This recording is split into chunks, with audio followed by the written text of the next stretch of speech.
15절의 말씀을 보면 그리스도의 평화가 너희의 마음을 다스리게 하라고 하는 명령이 등장합니다. 다스려야 한다는 거죠. 그리스도의 평화가 우리의 마음을 다스리는 것이 그리스도인의 모습이라고 강조했습니다. 우리가 읽은 16절에는 네 번째 명령이 등장하는데 그리스도의 말씀이 너희 가운데 거하게 하라고 하는 명령입니다. 거하다라고 하는 단어는 두 개의 단어가 합해진 합성어로 이것을 직역하면 집에 함께 산다가 됩니다. 집에 함께 산다. 당연히 가족이겠죠. 다시 말하면 그리스도의 말씀과 성도로 부르심을 받은 사람은 끊을래야 끊을 수 없는, 뗄래야 뗄 수 없는 관계에 있다는 겁니다. 그러니까 그리스도의 사랑을 받은 자로 그리스도의 말씀을 가까이 하거나 그리스도의 말씀으로 살아간다는 것은 이건 지극히 당연한 것이고 그래야 마땅하다라고 하는 것을 사도 바울은 강조하고 있습니다.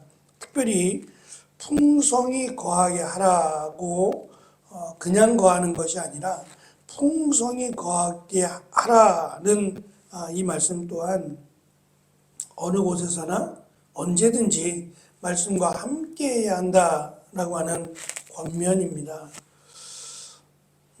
어제 태국 선교사님하고 식사 약속을 했어요. 5시 정도에 식사 약속을 했는데 제가 조금 늦었어요. 예결산 집사님들하고 하느라고 조금 늦었습니다만 식사를 하고 이제 이야기하면서 선교사님이 몇 년 만에 지금 한국에 들어오셨고 또 가족들이 한쪽은 제주도에 한쪽은 봉화 쪽에 살고 계셔서 좀 멀고 시골이잖아요. 차도 없으시니까 이동하는 것이 좀 멀고 불편하고 이렇게 하시고 나머지는 이제 선교사님을 파송한 교회라든지 이렇게 관계가 있는 교회들에 가서 주일마다 설교를 하셔서 그날도 설교를 하고 또 중간에 약간 시간이 좀 남아서 서점에 가서 책도 좀 읽고 그리고 오셨노라고 말씀을 하면서 아무래도 이제 목사들이다 보니까 하나님의 일을 하는 사람들이니까 대화 내용이 뻔합니다. 다녀오신 교회를 이야기해 주시는 거예요. 본인이 감당하고 있는 태국 선교는 저희들도 가서 보고 또 태국에 갈 때마다 이야기들을 하시니까 한국에 들어오시면 이제 한국 교회들이 주로 내용의 주제가 되는데 다녀오신 교회도 마찬가지예요. 코로나 이전에 이제 한국에 오셨다가 코로나가 지나서 한 3, 4년 만에 지금 한국에 들어오셔서 많은 변화가 그래도 있을 것이다. 코로나 때 주춤했던 그 모습이 많이 이제 당연히 회복됐을 것이다 라고 생각하고 참석을 해서 예배를 드렸는데 코로나 이전보다 훨씬 못하다는 거예요. 느끼는 분위기가 코로나 이전보다 많이 못하다라는 이야기를 하시면서 거기도 이제 오후 예배를 드리고 그 이후에 오후 예배가 아니라 오전 예배를 드리고 그 이후에 오후 예배가 아예 없다는 거예요. 그러니까 주일날 예배 한 번만 드리면 그냥 식사는 하든 안 하든 그냥 오후에는 아무런 예배가 없어서 이게 이제 코로나 때 이렇게 된 거잖아요. 근데 너무 편해진 거예요. 코로나 때 그렇게 하고 나니까 이래도 되겠네? 이것도 괜찮은데? 라고 하면서 어차피 주일날 한 번은 예배를 드리니까 식사를 하고 굳이 또 한 번 예배를 드리게 되는 그래서 아직도 오후에 예배를 드리지 못하고 있노라고 언제까지 그럴 수 있겠는가? 근데 선교사님 이야기는 못할 거다. 저녁 예배를 드리거나 오후 예배를 드리는 일은 못할 거다. 아마 이대로 그냥 쭉 가게 될 거다라고 하시면서 또 한 가지 자기가 다녀보니까 뭐 많은 교회를 다녀보진 않았지만 다녀보고 또 목사님들과 이야기를 나누다 보니까 수요 예배도 없어지더라. 예배가 너무 많다는 거죠. 수요 예배도 없어지고 금요일로 이렇게 편성을 해서 금요일 날 수요 예배에 있던 부분들은 금요일 날로 같이 해서 주일과 금요일 그리고 새벽도 없어지는 것 같더라. 새벽 예배도 점점 없어지는 것 같더라라고 말씀하시더라고요. 꼭 외국에 있는 교회와 흡사해지는 거예요. 외국 교회는 금요일도 없으니까. 그 결과가 우리가 본 것처럼 우리도 복음을 받은 자들인데 먼저 시작했던 뭐 영국도 마찬가지지만 그 교회들이 어떻게 됐는가를 보면 교회가 거의 다 카페가 되어버렸어요. 그리고 그 뭐 이름만 대면 알 수 있는 그런 유명한 목사님들이 섬겼던 한때 대단했던 교회들이 어르신들만 한 20여 명 그렇게 남아 있어요. 근데 이분들이 돌아가시고 나면 그 교회는 정말 카페가 되어버리는 거예요. 수백 년의 전통을 안고 그 교회에서 찬송이 들려지고 말씀이 들려졌던 그 교회가 카페가 되어버리는 거죠. 과연 다른 나라만 그럴까? 우리나라는 안 그럴까? 라고 하는 생각을 가져봤어요. 점점 그 모습들이 하나씩 드러나거든요. 그것을 막을 수는 없다고 해도 과연 바쁘다라고 하는 이유로 예배를 없애는 것이 맞겠는가?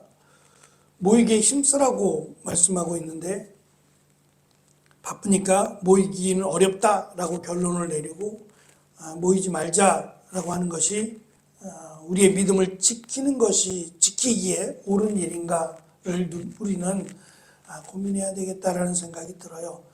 사도 바울의 권면은 말씀 안에 거하는 것뿐만 아니라 풍성에 거하는 겁니다.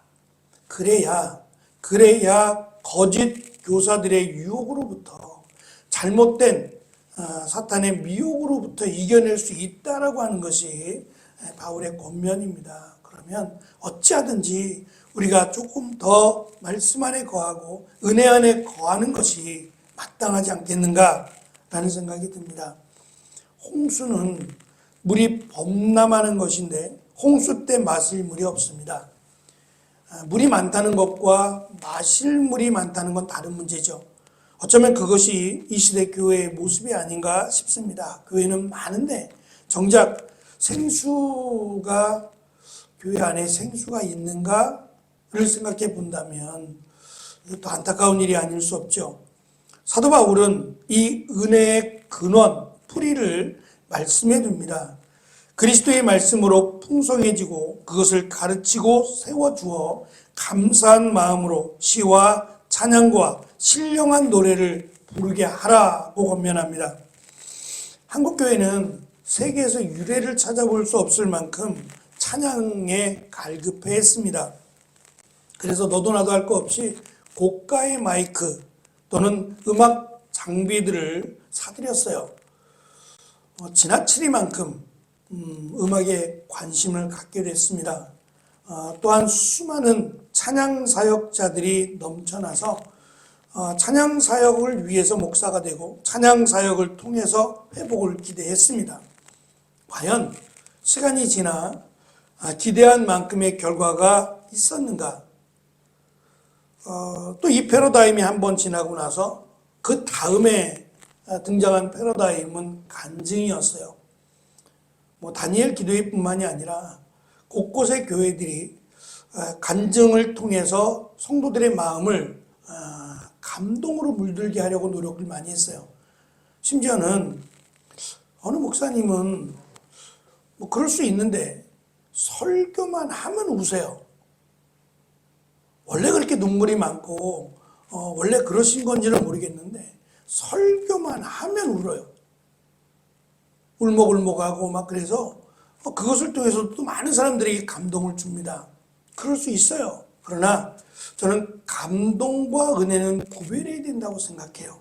감동은 받을 수 있어요. 근데 그것이 정말 하나님의 은혜냐라고 묻는다면 우리가 좀 진중하게 생각해야 되지 않겠나 싶습니다. 사도 바울은 그런 것들이 아니라 그리스도의 말씀으로 말미암아 그 말씀 안에 거하고 그 말씀을 통해서 하나님의 은혜를 회복해야 된다고 강조합니다. 찬양이 필요 없다는 거 아니에요. 당연히 필요하죠. 좋은 찬양, 좋은 악기 다 필요합니다. 그런데 순서가 하나님의 은혜는 말씀에서부터 시작해서 그것으로 함께 가르치고 세워주라고, 그리고 감사함으로 함께 찬양하라고 분명히 설명하고 있습니다. 말씀이 풍성한 교회, 말씀으로 풍성한 성도들이야말로 사도 바울이 바라던 교회와 성도들의 모습이었습니다. 이 말씀 앞에서 하나님이 주신 가장 큰 은혜와 축복 아닙니까? 말씀이 곧 하나님이시니까 하나님을 만나려면 당연히 말씀으로 가야죠. 말씀을 듣고 그 말씀을 지켜 행하는 자가 성경은 복 있는 사람이라고 말씀합니다. 그럴 때에 하나님께서 우리에게 주시고자 하시는 풍성한 은혜가 있을 뿐만 아니라 하나님을 만나게 되는 귀한 은혜가 있다라고 성경은 우리에게 가르쳐 줍니다. 이 풍성한 은혜가 하나님의 은혜를 찾고 구하는 자에게 주셨던 그 하나님의 은혜가 특별히 말씀을 통해서 우리에게 가르쳐 주신 그 말씀을 통해서 우리 가운데 풍성하게 자리하게 되는 귀한 2024년 한 해가 되어지시기를 축원합니다. 기도하겠습니다.